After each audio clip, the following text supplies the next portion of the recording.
Stay with us. Thank you for staying with us. Now we're being joined by Wande Adalemo. He is an IT expert. He is to my immediate right, as well as Adedoyin Adedeji. He is a cybersecurity expert. So let's just go straight into this discussion. I mean, what is the possibility of using the current infrastructure that we have now to transmit votes electronically? Okay, so I've seen it. I've had a lot of the arguments flying around, and I think that we don't seem to understand the enormity of what it takes to transmit elections. What I hear is people think that it is the publishing or collating of results. You can do that electronically. You can publish results on the website or in the cloud, and anybody can see it. But what happens is that, you see, electronic transmission is a real-time thing. It is the engine for electronic voting.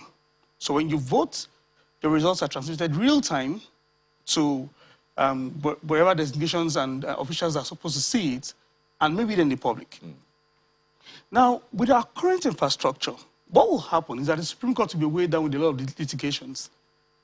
Because aside from the silos of networks we have, the mobile network operators and the broadband providers, we don't even have enough broadband coverage to ensure that the transmission is done without hiccups. I was speaking earlier today, and then the call went off, and then the person had to call back. That's the nature of what we have now. And it's not the fault of the mobile network operators. It's a function of the cost of infrastructure. Then INEC needs to put a network infrastructure in place that ensures that they create a network within a network of all the operators. It's agnostic to whatever technology is available, but it's proprietarily theirs.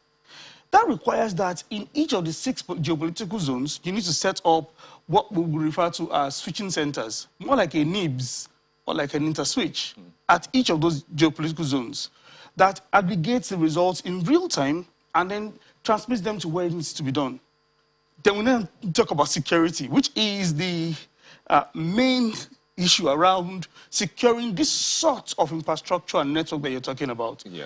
So let me bring you in, talking about security. So, going by all the things that, Wande has said now, how open or how secure, is the infrastructure? Because one of the things that people are talking about is, oh, it can be hacked, and if it is hacked, that means the will of the people will be distorted. But so what is the situation in this case? How open or how secure is the current infrastructure that we have? I think in looking at the current situation that we have, I think a good way to look at the problem is to look at the banking sector. If the banking sector can function so efficiently, even with technology, I don't think transmission of results, election results, should be a big problem. Now, we can talk about coverage, but then in terms of security, I don't think the real argument now is how do we totally submit everything to technology. Now, there will definitely still be physical evidence of the election. You understand? We are not talking about a full e-voting yet. What we are talking about is let's transmit results. Do you understand? Not voting and transmitting the vote automatically. So I feel that the best we can do right now is, yes, there are still some manual processes in place, but the final result can be transmitted, not real-time transmission. I think that's probably what I feel should work now.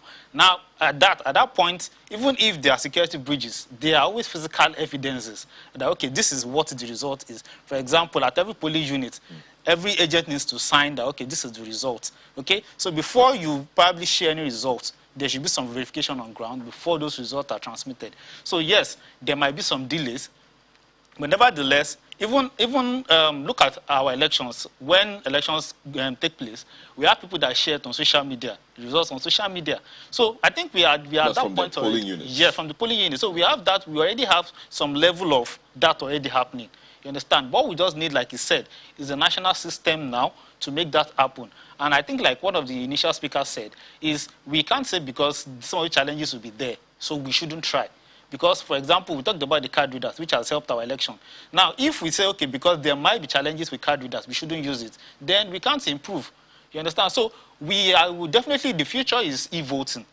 Now, card reader came in as the first step. The second step now is how do we transmit the result? Once we're able to achieve that, then the next thing will be that, okay, how can we vote electronically? So I think we are getting there gradually, but we shouldn't hold ourselves back because of the fear of insecurity.